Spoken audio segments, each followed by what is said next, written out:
Welcome to your favourite day of the week, everyone, where it's day number 24 of our advent calendar, where every day up until Christmas we've been going for a strange and funny story that has happened in history.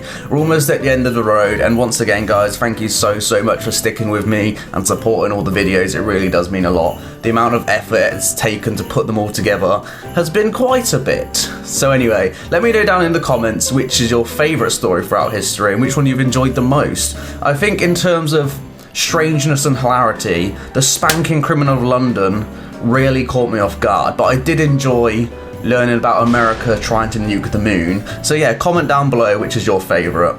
Yesterday, we went through the baboon who conducted trains, and today we're taking a trip back to medieval England. So let's see what's behind door number 24. How eels powered the medieval economy.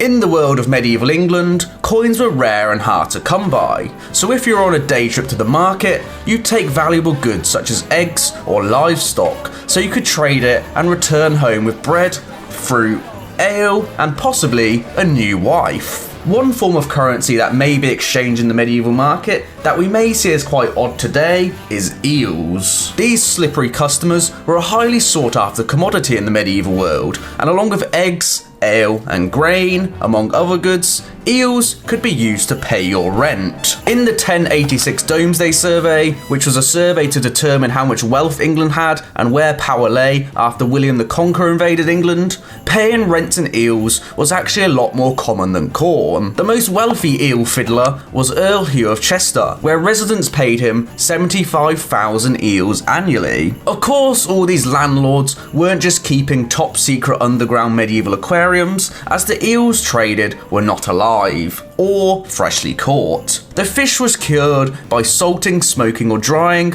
so they could be easily transported and stored for when the rents were due. The preservation of these eels meant they also served as a good meal. However, I imagine eating 75,000 eels in 1 year gets kind of tough. So the landlords could also use them to pay their debts and acquire more goods. In one example in 1194, monks from an abbey needed to cross a local wetland. The landowner was willing to lease his road, but in return, the monks had to pay him 1,000 eels annually, as well as £2 each of pepper and ginger, and a pair of scarlet trousers. Eels were remarkably common, making up roughly 25 to 50% of all the fish in the English rivers, and they were usually caught in the autumn by fishermen during the yearly downstream migration. Eel rents were frequently due out around the time of Lent in late winter and spring. The church believed that consumption of meat made people horny, and during Lent, everyone was expected to be abstinent. Fish, however, was fair game, as it was thought not to excite people's sexual desires. Eels were a remarkably good choice, as the medieval world believed they reproduced asexually.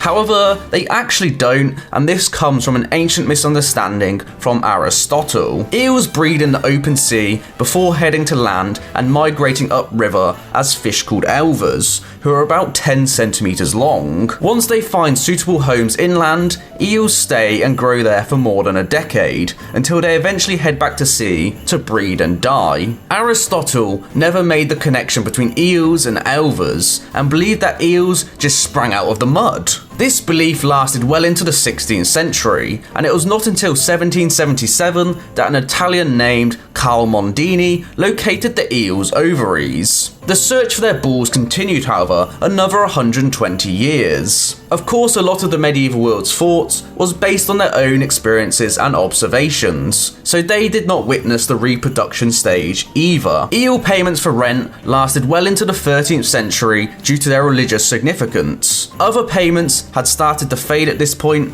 but the eel economy was still thriving, as 450,000 eels were being paid annually. The decline came following the dietary and monetary changes that occurred after the Black Death. Meat became more available as empty farmland was made into pastures for animals, and the decreased population meant more currency was available per person. By the 14th century, only 34,000 eel rents were recorded, and the next century saw it decline further. In 1680, we see one of the last recorded cases of eel rents, as a meal was up for lease for £30 and 60 eels. However, the owner had trouble collecting the rents as no one paid in eels anymore, so no one had any. So thank you for watching everyone, I hope you've all enjoyed day 24 of Advent Calendar. If you're wondering why eels scare me, it's because they have two jaws like the xenomorph out of Alien, and they have their little pit they jump out of under the sea and retreat back into, like that thing of Star Wars, and it's just so weird and freaky. I imagine they grab you, take you back in and have their way with you. It just fills me with fear and anxiety.